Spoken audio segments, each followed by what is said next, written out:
Nataka niseme kwamba ni hatua nyingine ya kubadilika. Maendeleo ni mabadiliko, na hii ni hatua nyingine ya mabadiliko. Kimabadiliko haya ni katika jitihada za kuongeza kasi ya utekelezaji, kuimarisha uwajibikaji na kulinganisha majukumu na vipaumbele vya taifa letu. Lengo ni kuimarisha mahitaji ya mwelekeo wa utekelezaji wa shughuli za serikali ili kuendana na kasi inayolingana na matarajio ya wananchi.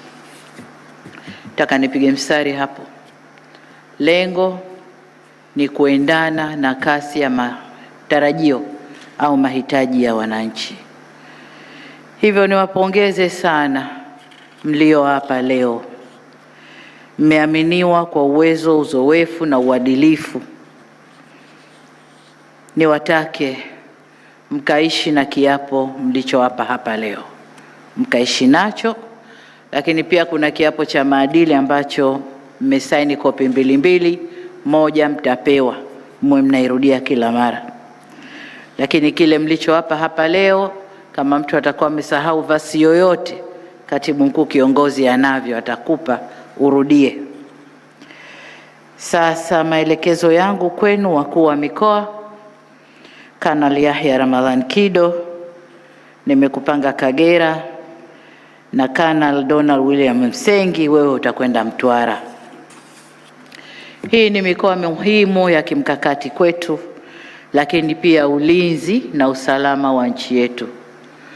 Takupangieni ma-DC ambao mnaweza kwenda nao na lugha moja ili kwenda kuimarisha ulinzi katika mikoa ile. Ni mikoa ya kimkakati kwetu, na ni imani yangu kwamba mtakwenda kufanya kazi vizuri. Wasia wangu kwenu ni kushirikiana na mtakao wakuta madedi, wakuu wa wilaya na wengine ambao mtawakuta au mtakao waletea, ili mfanye kazi vizuri. Narudia, ile miwili ni mikoa yote, ni mikoa muhimu.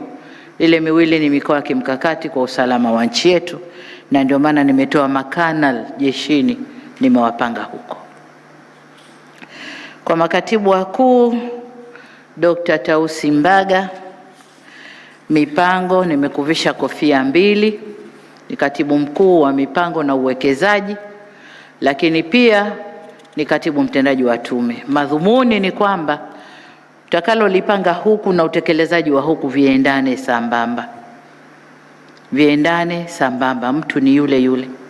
Kinachopangwa ndani ya wizara kama sera, na unapokuja kwenye utekelezaji kitu ni kile kile, unasimamia pale pale.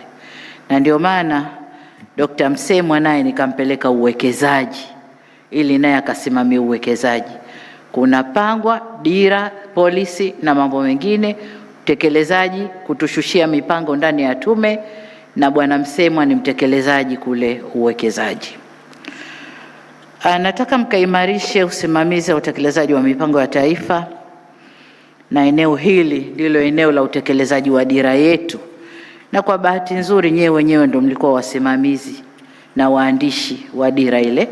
Kwa hiyo mnajua kiliomo, mnajua nini cha kwenda kufanya.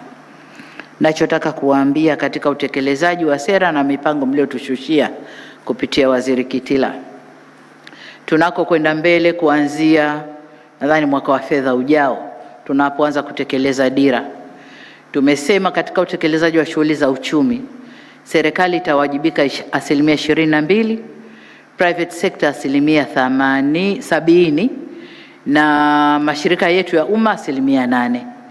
Nataka mkafungue, kwa sababu private sector kwa hivi tulivyojitia makufuli haitakuja. Tunazungumza PPP, lakini sheria zetu zina makufuli. Nataka mkayafungue makufuli. Wale wa private sector waje wawekeze nchini, ndipo takapoipata 70%.